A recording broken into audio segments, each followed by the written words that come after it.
2 minutes pour comprendre aujourd'hui le bilan urodynamique. Le bilan urodynamique, qu'est-ce que c'est? Je suis avec le professeur Yann Nezillet, vous êtes urologue et vous êtes membre de l'AFU. Alors, qu'est-ce que c'est et dans quelles conditions on recommande un bilan urodynamique? Le bilan urodynamique, c'est un examen fonctionnel qui va nous montrer comment fonctionne la vessie et le sphincter des patients lorsque ceux-ci souffrent soit d'incontinence urinaire, soit d'envie trop fréquente ou trop urgente d'uriner, soit à l'inverse d'une atonie vésicale, d'une vessie qui ne se vide plus.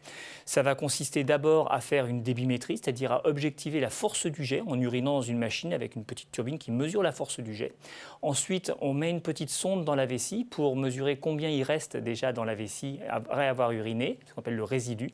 Et ensuite, on remplit la vessie avec un capteur de pression qui permet de voir si la vessie est compliante, c'est-à-dire qu'elle a une capacité à se laisser distendre normale ou non, ou à l'inverse si elle est trop rigide. Et enfin, on retire ce petit capteur de manière à voir la force du sphincter, ce qu'on appelle la pression de clôture, c'est-à-dire est-ce que le muscle qui retient les urines est suffisamment efficace ou non. À partir de quelle fréquence par jour il faut s'inquiéter? En clair, combien de fois on va faire pipi par jour? La norme, c'est environ 6 à 8 fois maximum dans la journée et 2 levées nocturnes.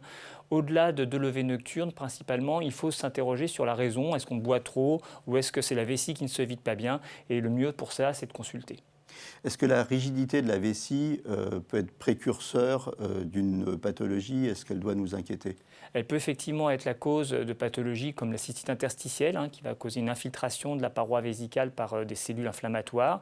Et ça peut être aussi la conséquence d'autres traitements, comme par exemple une radiothérapie pour un cancer gynécologique ou un cancer du côlon.